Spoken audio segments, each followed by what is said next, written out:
మాజీ మంత్రి మాజీ ఎమ్మెల్యే జోగురామన్న గారు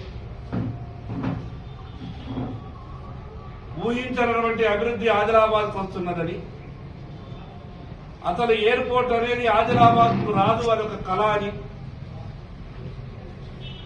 ఇంటిగ్రేటెడ్ స్కూల్ అనేది 200 కోట్ల రూపాయలతో గొప్ప చదువులు చెప్పించేటటువంటి అంత గొప్ప పాఠశాల ఆదిలాబాద్కు రాదని, ఇక్కడ జరుగుతున్నటువంటి అభివృద్ధి కార్యక్రమాలను చూసి ఓర్వలేనటువంటి మాజీ మంత్రి జోగురామన్న గారు నా మీద కొన్ని ఆరోపణలు చేసే ప్రయత్నం చేశారు. నేను పత్రికాముఖంగా జోగురామన్న గారికి కొన్ని విషయాలు చెప్పదలుచుకున్నాను. మీకు ఆదిలాబాద్ నియోజకవర్గంలోని ప్రజలు 15 సంవత్సరాలు ఈ ఆదిలాబాద్ శాసనసభ్యునిగా 4 సార్లు అవకాశం ఇచ్చింది. 10 ఏళ్లు ఈ రాష్ట్రంలో అధికారంలో ఉన్నాం, 5 ఏళ్లు మంత్రిగా ఉన్నాం. ఏదో ఒరగబెడతామని గొప్ప ఆశతో నిన్ను ఆదిలాబాద్ ప్రజలు ఎమ్మెల్యేగా ఆ రోజు చేస్తే, ఆదిలాబాద్కు వచ్చినటువంటి కేంద్ర ప్రభుత్వం మంజూరు చేసినటువంటి ట్రైబల్ యూనివర్సిటీ పక్క ములుగు జిల్లాకెళ్తే జోగురామన్న గారు నోట్లో బెల్లం పెట్టుకున్నావా?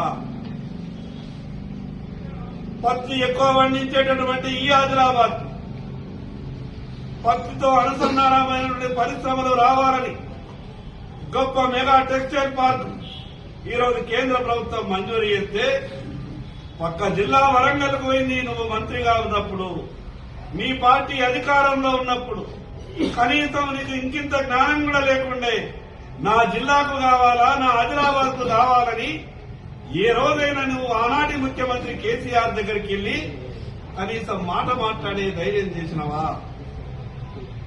నేను నీ తీరు నోట్లో బెల్లం పెట్టుకొని ఉండలేను.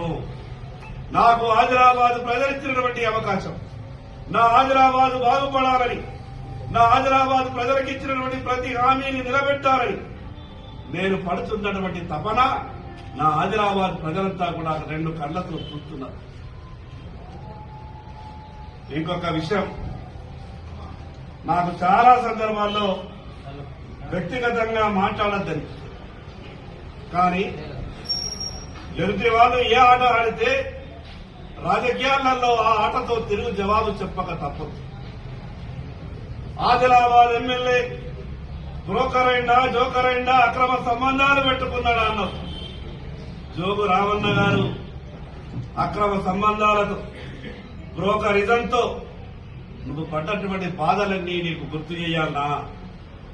ఆనాటి ముఖ్యమంత్రి కేసీఆర్ దగ్గర, మాజీ రాజ్యసభ సభ్యుడు సంతోష్రావు దగ్గర నీ అక్రమ సంబంధ రాసలీలలు సిడీల ద్వారా వాళ్ళు భద్రపరుచుకున్నటువంటి విషయం నువ్వు మర్చిపోయినవా? జోగురామన్న గారు ఆ రోజు ఉన్నటువంటి ఇంటెలిజెన్స్ ఆఫీసర్లే ఈ రోజు కూడా ఉన్నారు. నేను మర్యాదతో మాట్లాడే ప్రయత్నం చేస్తున్నా, కావాలంటే సీడీలు పార్సిలు పంపుతా. నువ్వు ఎంతైతే మాట్లాడగలుగుతావో నీకన్నా 4 రెట్లు ఎక్కువ మాట్లాడే శక్తి ఉన్నటువంటి వ్యక్తిని.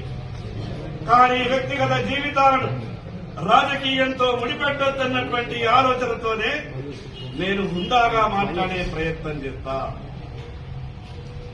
దేశ ప్రధానమంత్రిని ఆదిలాబాద్ కు తీసుకొచ్చిన, రాష్ట్ర ముఖ్యమంత్రిని ఆదిలాబాద్ కు రమ్మని ఆహ్వానించిన, కేంద్ర ప్రభుత్వం మంజూరు చేసినటువంటి ప్రాజెక్టులకు రాష్ట్ర ప్రభుత్వం సహకరించమని రాష్ట్ర ముఖ్యమంత్రి గారిని ఆదిలాబాద్ ప్రజల సమక్షంలో కోరిన, దానికి రాష్ట్ర ముఖ్యమంత్రి గారు గౌరవంగా ఒప్పుకున్నారు.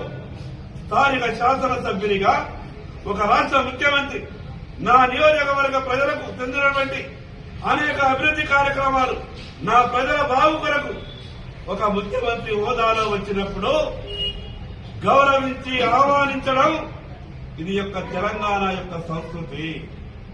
మీకు చేతగాకపోయిండొచ్చు, మీ అసమర్థ పాలనలో ఈ ఆదిలాబాద్ కు అన్యాయం జరిగింది.